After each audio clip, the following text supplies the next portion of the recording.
Hello അസ്സലാമലൈക്കും. അപ്പം ഇന്നൊരു കാരമൽ പുഡിങ്ങിൻ്റെ റെസിപ്പിയാണ് കാണിക്കുന്നത്. വായിലിട്ടാൽ അലിഞ്ഞു പോകുന്ന നല്ല അടിപൊളി ടേസ്റ്റാണ് ഈ പുഡിങ്ങിന്. അപ്പോൾ നമുക്കിത് എങ്ങനെയാണ് ഉണ്ടാക്കുന്നതെന്ന് നോക്കാം. അതിന് മുമ്പായിട്ട് ഞങ്ങളുടെ വീഡിയോ ആദ്യമായിട്ട് കാണുന്നവരാണെങ്കിൽ ഞങ്ങളുടെ ചാനൽ ഒന്ന് സബ്സ്ക്രൈബ് ചെയ്തേക്കണേ. അതിനോടൊപ്പം തന്നെ തൊട്ടടുത്ത് കാണുന്ന ബെല്ലൈക്കണിൽ ഓൾ എന്നുള്ള ഓപ്ഷനും കൂടി ഒന്ന് ക്ലിക്ക് ചെയ്തേക്കണേ. ഞാനിതിവിടെ ഒരു പാക്കറ്റ് പാൽ വെച്ചിട്ടാണ് ചെയ്യുന്നത്. അതിലേക്ക് 6 മുട്ടയും 1/2 കപ്പ് പഞ്ചസാര എടുത്ത് വെച്ചിട്ടുണ്ട്. ആദ്യം നമുക്ക് കുറച്ച് ഷുഗർ ഒന്ന് കാരമലൈസ് ചെയ്തെടുക്കണം. അതിന് മുൻപായിട്ട് നമ്മളിത് ഉണ്ടാക്കാൻ വിചാരിക്കുന്ന പാത്രത്തിലേക്ക് കുറച്ച് ഓയിൽ ഒഴിച്ച് അതൊന്ന് എല്ലായിടത്തും സ്പ്രെഡ് ചെയ്ത് കൊടുക്കുക. ഞാനിവിടെ ഒരു കേക്ക് മോൾഡാണ് എടുത്തിട്ടുള്ളത്. ഒരു പാനിലേക്ക് 3 വലിയ ടേബിൾ സ്പൂൺ പഞ്ചസാര ഇട്ട് കൊടുക്കുക. അതിലേക്ക് 2 ടേബിൾ സ്പൂൺ വെള്ളം ഒഴിച്ച് കൊടുക്കുക. എന്നിട്ട് ഒരു മീഡിയം ഫ്ലെയിമിലിട്ട് ഇളക്കിക്കൊണ്ടേ ഇരിക്കുക. പെട്ടെന്ന് കരിഞ്ഞു പോകും, ഫ്ലെയിം കൂടാതെ ശ്രദ്ധിക്കുക.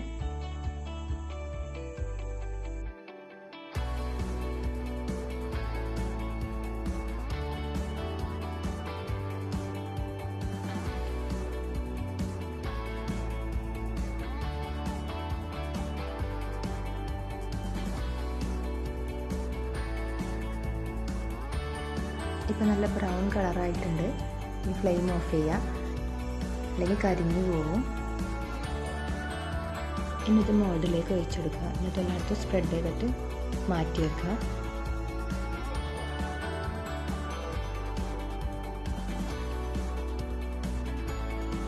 ഇനി നമുക്ക് ബാക്കിയുള്ള ഇൻഗ്രീഡിയൻസ് കൂടെ ഒന്ന് മിക്സ് ചെയ്തെടുക്കാം. മിക്സിയുടെ ജാറിലേക്ക് പാൽ ഒഴിച്ചു കൊടുക്കുക. എന്നിട്ട് 6 മുട്ടയും പൊട്ടിച്ച് വയ്ക്കുക.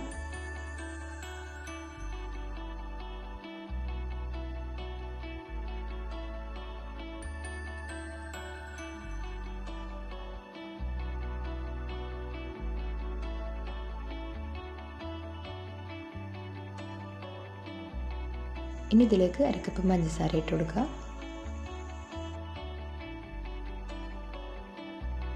പിന്നെ ഫ്ലേവറിന് വേണ്ടിയിട്ട് കുറച്ച് വാനില എസൻസ് കൂടെ ചേർത്ത് കൊടുക്കുക. എന്നിട്ട് ഇതൊന്ന് നന്നായിട്ട് അടിച്ചെടുക്കുക. ഇനി ഇത് നമുക്ക് ഈ മോൾഡിലേക്ക് ഒഴിച്ചു കൊടുക്കാം.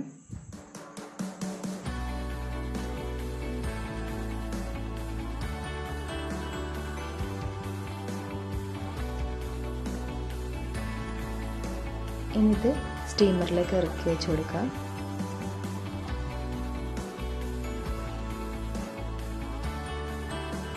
ഇത് അടച്ച് വെച്ചിട്ടൊരു 20-25 മിനിറ്റോളം വേവിച്ചെടുക്കണം.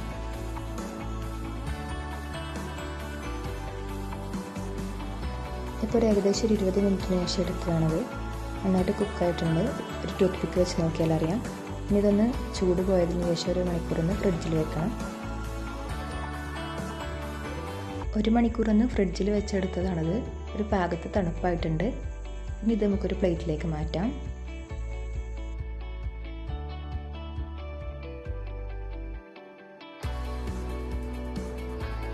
അപ്പോൾ നമ്മുടെ കാരമൽ പുഡിംഗ് ഇവിടെ അടിപൊളിയായിട്ട് തന്നെ കിട്ടിയിട്ടുണ്ട്. നല്ല കാണാൻ നല്ല സോഫ്റ്റാണ്. ചെറിയൊരു തണുപ്പോട് കൂടെ കഴിക്കാൻ നല്ല ടേസ്റ്റാണ്. കൊറോണ കാലമൊക്കെ ആയതുകൊണ്ട് വല്ലാതെ തണുപ്പിച്ച് കുട്ടികൾക്ക് കൊടുക്കരുത്. എന്നാൽ ചെറിയൊരു തണുപ്പ് മതി, നല്ല ടേസ്റ്റാണ്. അപ്പോൾ എന്തായാലും വീട്ടിലെല്ലാവരും ട്രൈ ചെയ്ത് നോക്കണം. അപ്പോൾ ഞങ്ങളുടെ വീഡിയോ ഇഷ്ടമായെങ്കിൽ ലൈക്ക് ചെയ്യണം, കമൻറ്റ് ചെയ്യണം, അതുപോലെ തന്നെ ഷെയർ ചെയ്യുക. Thank you.